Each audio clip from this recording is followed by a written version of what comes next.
Hello everyone. तो आज के इस वीडियो में हम आपको बताने वाले हैं कि ज़मीन से जुड़ी बहुत सारे ऐसे वर्ड हैं जिसे आपको जो है यहाँ पर समझ में नहीं आता है कि ये वर्ड का जो यूज़ करते हैं। बहुत सारे लोग जो है यहाँ पर आपके खेत में जो है इकट्ठा होते हैं या फिर आपके गांव में, आपके शहर में, आपके गली मोहल्ले में जो है ज़मीन पैमाइश के लिए या फिर ज़मीन से जुड़ी कोई अगर अधिकारी अगर आपके क्षेत्र में, आपके गांव में, आपके शहर में पहुंच जाते हैं तो ज़मीन से जुड़ी ऐसे ऐसे वर्ड यूज़ किए जाते हैं जो आपको समझ में नहीं आता है। बहुत सारे जो है लड़के का भी जो है यहाँ पर यही हाल है। बहुत सारे लड़के हमको भी जो है ये सवाल पूछते हैं कि इस वर्ड का माने क्या होता है, इस वर्ड का जो है मतलब क्या होता है। और बहुत सारे जो बुजुर्ग व्यक्ति है उनका भी कहना यही है। तो हम सोच रहे हैं कि ये चीज़ को लेकर के जो है एक वीडियो बना देना बेहद ज़रूरी है, क्योंकि ये छोटी छोटी बातें आपको जो है सीखना और जानना बेहद ज़रूरी है। अगर आप इन छोटी छोटी बातों को जान लेते हैं, क्योंकि हर एक व्यक्ति का जो है घर में ज़मीन है और ज़मीन से जुड़ी वर्ड का जो है यूज़ हर जगह होता रहता है। अगर आपके क्षेत्र में, अगर आपके गाँव में या फिर आपके शहर में जो है अगर कोई अमीन आते हैं, कोई लेखपाल अगर आते हैं ज़मीन पैमाइश के लिए, तो ज़मीन से जुड़ी ऐसे वर्ड यूज़ किए जाते हैं और आपको वहाँ पर कुछ समझ में नहीं आता है। तो यही चीज़ हम आपको जो है बेसिक से वर्ड सारा चीज़ हम आपको इस वीडियो में पूरा डिटेल जानकारी देने वाले हैं। ये वीडियो आपके लिए बहुत ही इन्फॉर्मेशन रहने वाला है और ये वीडियो शुरू से अंत तक जरूर देखिए, ताकि आपको ज़मीन से जुड़ी जितने भी वर्ड है सारे वर्ड का जो है यहाँ पर आपका कंफ्यूजन दूर हो जाए कि इस वर्ड का माने क्या होता है। तो हम यही चीज़ आपके लिए जो ये वीडियो बनाए हैं ताकि आपको जो है ज़मीन से जुड़ी जितना भी वर्ड है, बेसिक से बेसिक वर्ड जो है आप आराम से समझ पाएँ। और अगर आप जो है कभी भी अगर 10 आदमी, 20 आदमी या फिर 50 आदमियों के बीच में अगर खड़े हो जाएंगे और आपके सामने में अगर ये वर्ड का अगर यूज़ कर दिया जाता है तो आप आराम से उनसे सवाल जवाब आराम से कर सकते हैं। तो चलिए हम आपको जो है बेसिक से बताते हैं। देखिए, सबसे पहले जो है आपका मौजा और नक्शा के बारे में समझ लीजिए। भूमि से संबंधित महत्वपूर्ण शब्द जिसे जानकारी आपको होना बेहद ज़रूरी है। ये देखिए, सबसे पहले जो है मौजा और नक्शा। मौजा जो है, आप सबसे पहले मौजा समझ लीजिए कि आपका जो गांव है, जो मशहूर गांव का जो नाम होता है उसे हम लोग क्या कहते हैं, नक्शा पे जो है उसे मौजा कहा जाता है और मौजा का नाम लिखा जाता है। चाहे वो आपका गांव ही हो, गांव का नाम जो है यहाँ पर मौजा कह दिया जाता है और वही नाम जो है आपका नक्शा में लिखा हुआ रहता है। तो ये चीज़ आप समझ गए होंगे। उसके बाद नक्शा में जो है ये चीज़ लिखा हुआ रहेगा, मौजा और नक्शा। नक्शा तो आप समझ गए होंगे, जो आपका गाँव का जो आपका नक्शा रहता है, जो नक्शा इस प्रकार से होता है। नक्शा को आप देखे भी होंगे, ठीक है। ये हो गया आपका गांव और ये इस प्रकार से जो आपका नक्शा बना हुआ रहता है, इस प्रकार से ये आपका प्लॉटिंग इस प्रकार से किया हुआ रहता है। बहुत सारे जो है यहाँ पर छोटे छोटे खंड में जो है प्लॉट बना हुआ रहता है जिसे हम लोग नक्शा कहते हैं। और इसी नक्शा में जो है यहाँ पर मौजा लिखा हुआ रहेगा, एक साइड में आपको दिखेगा, ठीक है। इस प्रकार से आपको जो है ये पूरा नक्शा रहेगा और ये नक्शा रहेगा और एक साइड में से आपको जो यहाँ पर मशहूर मौजा का नाम लिखा हुआ रहेगा, जिसे आपका वो गांव का भी नाम हो सकता है, वो गांव का भी यहाँ पर नाम दे दिया जाता है। और एक ही नक्शा से जो है आपका 3 गो चादर हो सकता है। इस प्रकार से आपका जो है 3 गो चादर इस प्रकार से हो सकता है। किसी का जो है, किसी का गांव जो है बड़ा होता है और किसी का गांव जो है छोटा होने के कारण जो है एक ही नक्शा से काम चल जाता है, लेकिन इसको जो है सीट में बांट दिया जाता है। इसको पहला, उसके बाद इसको दूसरा, इसको जो है तीसरा। तो तीसरा खंड में और मौजा का नाम आपका एक ही रहेगा। अगर जो भी आपका गांव है, जो भी आपका मशहूर गांव का नाम है, वो वहाँ पर आपका जो है नक्शा में लिखा हुआ रहेगा। और नक्शा आपका जो है एक भी हो सकता है। अगर आपका गाँव छोटा है तो एक हो सकता है, अगर आपका गांव बहुत बड़ा है तो वहाँ पर 3-4 चादरों में भी जो है एक नक्शा बना हुआ रहता है, लेकिन वो आपको खंड में मिलेगा। यहाँ पर स्क्रीन में हम लगा देंगे, आप देख लीजिए। कुछ इस प्रकार से आपका नक्शा रहेगा और ये नक्शा आपका 3 प्रकार का हो सकता है, 4 प्रकार का भी हो सकता है, एक ही गाँव का। अगर आपका गाँव बड़ा है तो ये चीज़ आप समझ गए होंगे कि नक्शा जो है कहीं मिलकर के जो है एक मौजा का जो है यहाँ पर निर्माण होता है, ठीक है। कहीं मौजा को एक ही मौजा मिलकर के जो है 3-4 को नक्शा यहाँ पर हो सकता है। तो ये चीज़ आप समझ गए कि मौजा पे जो है यहाँ पर आपका मशहूर नाम लिखा हुआ रहेगा। उसके बाद दूसरा चीज़ समझ लीजिए, खाता नंबर। देखिए, खाता नंबर आप कैसे समझिएगा, जैसे आप मान के चले स्टेट बैंक में आप अपना खाता खुलवाते हैं, तो स्टेट बैंक में बहुत सारे लोग जो है यहाँ पर खाता खुलवाते हैं, नाम दिया जाता है, एक नाम दिया जाता है, ठीक है, जो स्टेट बैंक से आप खाता खोलते हैं। तो उसी प्रकार से आप जो है यहाँ पर समझ लीजिए कि ये जो है आपका नक्शा हो गया, ठीक है। इसमें जो प्लॉटिंग किया जाता है 1 2 3 4 5, ये जो है आपका क्या है, ये नक्शा में आपका दिया हुआ रहता है, वो प्लॉट नंबर जिसे हम लोग कहते हैं, जिसे खेसरा नंबर कहते हैं। तो ये खेसरा नंबर जो है मान के चले 5 तक ले लिए और ये खाता नंबर जो है मान के चले खाता नंबर आपका 1 से जो है 100 तक, 200 तक, 300 तक भी हो सकता है। तो ये खाता मान के चले 120 खाता ले लेते हैं। 120 खाता में जो है प्लॉट नंबर कितना होता है, मान के चलिए 200 प्लॉट, 400 प्लॉट, 500, 1000, 2000, इतना भी प्लॉट जो है यहाँ पर हो सकता है। तो इस प्रकार से ये खाता जो है आपका इतना हो जाएगा। ये खाता मान के चले 120, उसके बाद खेसरा जो आपका हो जाएगा, मान के चले खेसरा जो है कोई भी हो सकता है आपका 1 से जो है 100 तक, 200 तक, 400, 500 तक जो है कोई भी वर्ड यहाँ पर खेसरा हो सकता है। तो खाता आप समझ गए, तो खाता के अंदर आपका क्या हो जाता है, खेसरा होता है। और खाता जो है इसी नक्शा में जो कई प्रकार के खाता हो सकता है। और आपका प्लॉट जो है, प्लॉट नंबर जो है खाता के ही अंदर आपका आता है कि इतने खाता के अंदर कौन सा प्लॉट है। तो ये चीज़ आप समझ गए, इसका बहुत ही महत्वपूर्ण यूज़ किया जाता है। सबसे ज़्यादा जो है खाता और खेसरा का सबसे ज़्यादा कि कौन सा खाता में जो है खाता नंबर कितना में कौन सा खेसरा है। तो ये चीज़ जो है खेसरा और प्लॉट एक ही होता है, जिसे हम लोग ये कहते हैं, ये जो आपको दिख रहा है ये आपका प्लॉट नंबर हो जाएगा, और या फिर आप इसे क्या कहते हैं, इसे आप प्लॉट नंबर या फिर खेसरा नंबर आप कह लीजिए, ठीक है, या फिर कीवर्ड नंबर, इस प्रकार से आप जो है कह सकते हैं।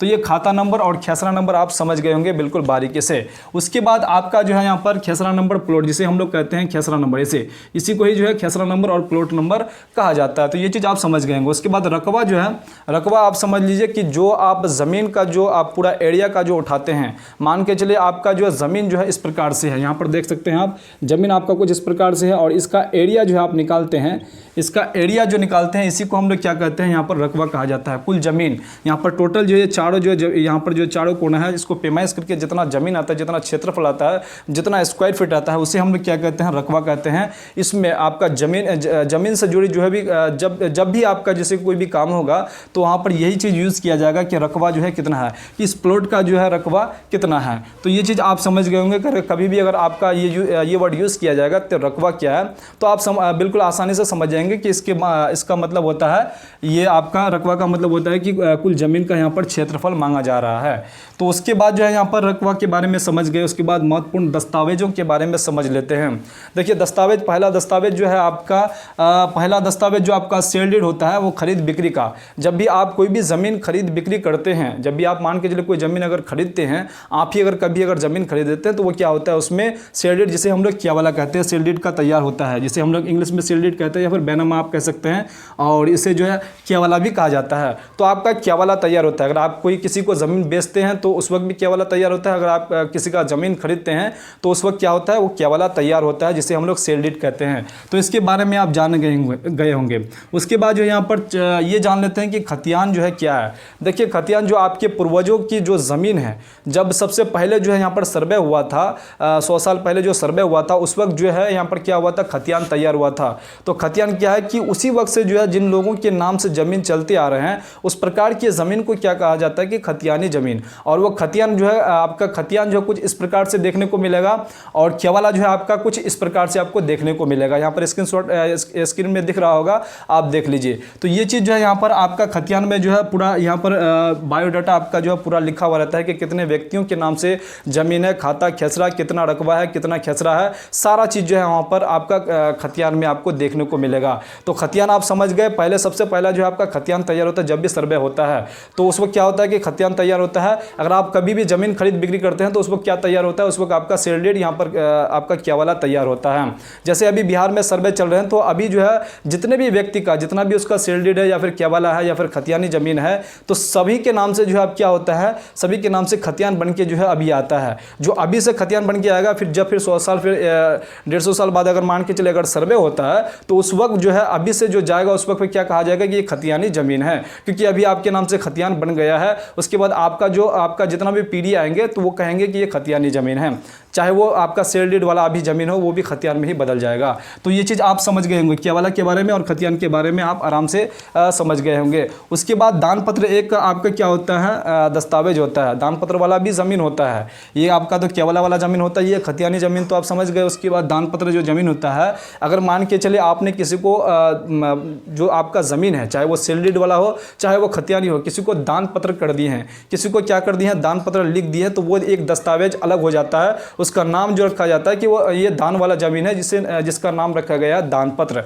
तो वो आपका दस्तावेज में लिखा हुआ रहेगा कि किस प्रकार का वो दस्तावेज है और किस प्रकार की ज़मीन है। तो दान पत्र वहाँ पर लिखा हुआ रहेगा। तो दान पत्र का भी एक दस्तावेज होता है और एक उस प्रकार का भी एक ज़मीन होता है। उसके बाद वसीयत जो है, किसी को अगर आप रहते हुए मान के चलिए आपको अगर किसी ने आपकी अच्छे से सेवा की है और आप चाहते हैं कि उसको हम कोई प्रॉपर्टी कोई ज़मीन जो है उसको वसीयत कर देते हैं। मान के चलिए 1 एकड़ ज़मीन जो है किसी ने आपका सेवा किया और आपने उसका क्या किया, वसीयत कर दिया।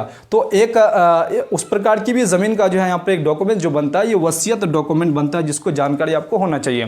तो ये आपका जो मोटा मोटी है वसीयत इस प्रकार का डॉक्यूमेंट्स होता है और उस प्रकार की ज़मीन होती है। लेकिन वो ज़मीन जो होता है आपका वसीयत के बारे में हम आपको जानकारी दे दें कि वसीयत वाला ज़मीन जो होता है, अगर आपने किसी को वसीयत किया, जब तक आप जिंदा रहेंगे, जब तक आप हयात रहेंगे, तब तक जिसको आपने वसीयत किया उस ज़मीन पे वो जो है काबिज़ नहीं हो पाएगा, उस ज़मीन का वो अधिकार नहीं ले पाएगा। जैसे ही आपका डेथ हो जाता है तो जिसको आप क्या किए हैं, वसीयत किए हैं, तब वो जो है उस ज़मीन पे जो है यहाँ पर काबिज़ हो सकता है, उस ज़मीन का मालिक बन सकता है। ये वसीयत का कमाल है। उसके बाद रसीद के बारे में आप समझ लीजिए। रसीद जो है किसे कहते हैं? जैसे कि रसीद आप बहुत जगह सुने भी होंगे कि ऑफलाइन रसीद काटना पड़ता है, ऑनलाइन रसीद काटना पड़ता है। पहले बहुत सारे लोग क्या है कि ऑफलाइन ही रसीद काटा जाता था, लेकिन अब जो है ऑनलाइन रसीद काटे जाते हैं। जो आपके पास ज़मीन है, जिस प्रकार का भी ज़मीन है आपके पास, केवला है या फिर खतियानी है या फिर आपके पास दान पत्र वाला ज़मीन है या फिर आपके पास वसीयत वाला है, चाहे जिस प्रकार का भी ज़मीन है, तो आपको जो उस ज़मीन का टैक्स सरकार को देना पड़ता है, जिसे हम लोग रसीद कहते हैं, जिसे मालगुजारी रसीद कहते हैं। तो ये सारे वर्ड का जो है यहाँ पर रसीद को लेकर के इस सब का वर्ड का जो है यूज़ किया जाता है रसीद को लेकर के। तो रसीद का जो है यहाँ पर आप समझ गए होंगे कि रसीद जो है आपका ज़मीन का जो टैक्स आप भरते हैं, सरकार को जो टैक्स देते हैं, तो उसका जो है यहाँ पर जो फॉर्मेलिटी बनता है वो आपका रसीद का जो है यहाँ पर इसी का ही नाम दिया गया है। सरकार को जो आप टैक्स देते हैं, मालगुजारी रसीद जो देते हैं, उसे हम लोग क्या कहते हैं? रसीद कहा जाता है। वो आपका किसी भी प्रकार का अगर कोई भी ज़मीन है तो उसमें आप जो टैक्स देते हैं उसे रसीद कहा जाता है। तो इस प्रकार से बेसिक वर्ड का हमने आपको जो है बताने का पूरा भरपूर कोशिश किए हैं। अगर आपके मन में किसी भी प्रकार का अगर कोई भी अगर सवाल अगर है तो प्लीज़ कमेंट बॉक्स में ज़रूर कमेंट करके बताइएगा। और ज़मीन से जुड़ी अगर कोई भी अगर वर्ड अगर छूट गया है तो आप कमेंट बॉक्स में ज़रूर कमेंट करके बताइए, ताकि हम आपको जो है उस वर्ड का भी जो है यहाँ पर सही तरीके से जो है यहाँ पर वीडियो के माध्यम से जानकारी अच्छे से दे पाए। उम्मीद करता हूँ कि ये वीडियो आपके लिए बहुत ही हेल्पफुल साबित होने वाला है। वीडियो अगर आप पूरा देख लिए तो आपका जो है तहे दिल से धन्यवाद। अगर आप वीडियो को चैनल को अभी तक अगर आप सब्सक्राइब नहीं किए तो प्लीज़ चैनल को सब्सक्राइब और साथ में बेल आइकन को जरूर प्रेस कर दीजिएगा। और अपने फ्रेंड्स और अपने दोस्तों के साथ जो है और अपने रिलेटिव के साथ जो है ये वीडियो जरूर शेयर कीजिएगा, ताकि उनको भी जो है पता चल पाए कि ज़मीन से जुड़ी जो भी वर्ड है, बेसिक वर्ड है, उनको भी पता चल पाए, ताकि कभी भी अगर आपके ज़मीन पे अगर कोई अमीन पैमाइश के लिए आते हैं या फिर कोई सरकारी अगर अफसर आपके क्षेत्र में, आपके गांव में, आपके खेत पे आते हैं, तो इस प्रकार का वर्ड अगर आपसे अगर पूछ लिया जाता है, अगर आपके पिताजी घर पे नहीं हैं या फिर आपका कोई जानकार अगर व्यक्ति अगर नहीं है, तो आपको उसे ढूंढने की ज़रूरत नहीं पड़ेगा। अगर आपसे इस प्रकार का अगर सवाल पूछा जाएगा कि आपका ज़मीन कितना, रकबा कितना है, खाता कितना है, खेसरा कितना है, तो आप आराम से जो है बता पाएंगे। इस प्रकार से अगर आप इस वीडियो को अगर शुरू से अंत तक देख लिए तो आपके लिए जो है बहुत ही बेनिफिट ये वीडियो साबित होने वाला है। तो चलिए फिर से हम जो है इसी प्रकार से दूसरे कंटेंट के साथ दूसरे वीडियो में मिलेंगे। तब तक के लिए आप अपना ख्याल रखिएगा। जय हिंद, जय भारत, वंदे मातरम।